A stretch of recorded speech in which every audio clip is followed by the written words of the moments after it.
Hello viewers, আমি Faisal Ahmed tips and ট্রিক্সের পক্ষ থেকে আপনাদের স্বাগতম। তো আশা করি আপনারা সবাই ভালো আছেন। আজকে আমি আপনাদের জন্য আরেকটি হেল্পফুল ভিডিও নিয়ে আসছি, আর সেটি হচ্ছে আমরা অনেকেই ল্যাপটপ পিসি ব্যবহার করে থাকি। তো সেক্ষেত্রে সমস্যাটা হচ্ছে মাঝে মাঝে আমাদের কম্পিউটারটি ওপেন হতে চায় না, লেখা আসে boot manager is missing, press Ctrl+Alt+Del to restart.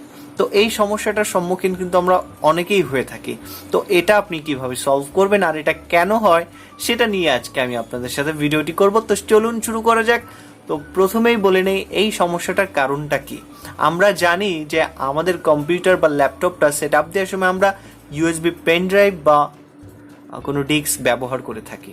তো যখনই আপনার কম্পিউটারটি অন হওয়ার আগে থেকে যখনই আপনি আপনার পেন ড্রাইভটা বা আপনার সিডি ডিস্কটা আপনার কম্পিউটারে ঢুকিয়ে ফেলেন, তো তখন কম্পিউটার মনে করে যে আপনি এটাকে সেট আপ দিচ্ছেন। তো সে কম্পিউটার সেট আপ ফাইলগুলো এখানে খুঁজতে থাকে এই আপনার পেন ড্রাইভ বা সিডি ডিস্কের মাধ্যমে।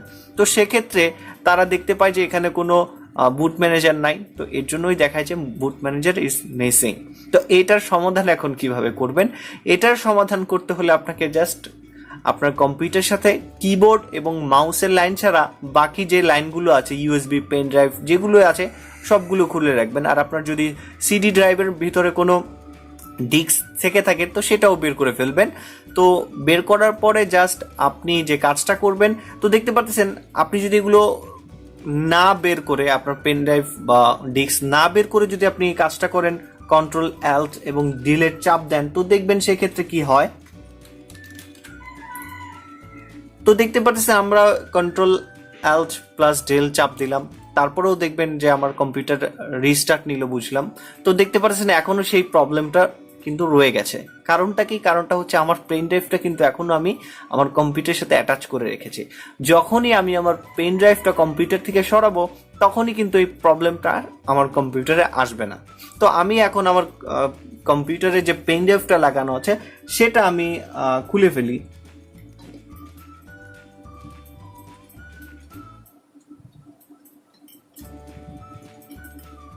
তো আমি আমার পেন ড্রাইভটি কম্পিউটার থেকে খুলে ফেলেছি। এখন জাস্ট আমি আবার Ctrl+Alt+Del বাটনটি চাপ দিব। তো দেখতে পাচ্ছেন Ctrl+Alt এবং Del বাটনটি আমি চাপ দিচ্ছি।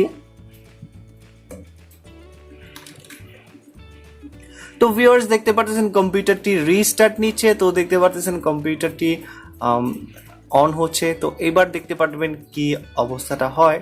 এখন আমাদের সেই প্রবলেমটা কি আবারও দেখা দেয় কিনা সেটা আমরা একটু যাচাই করে দেখি।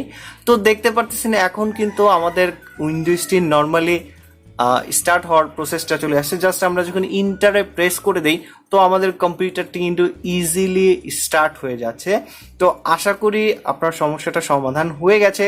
তো যদি ভিডিওটি ভালো লেগে থাকে তাহলে অবশ্যই আমাদের চ্যানেলকে সাবস্ক্রাইব করে যাবেন। তো ধন্যবাদ সবাইকে।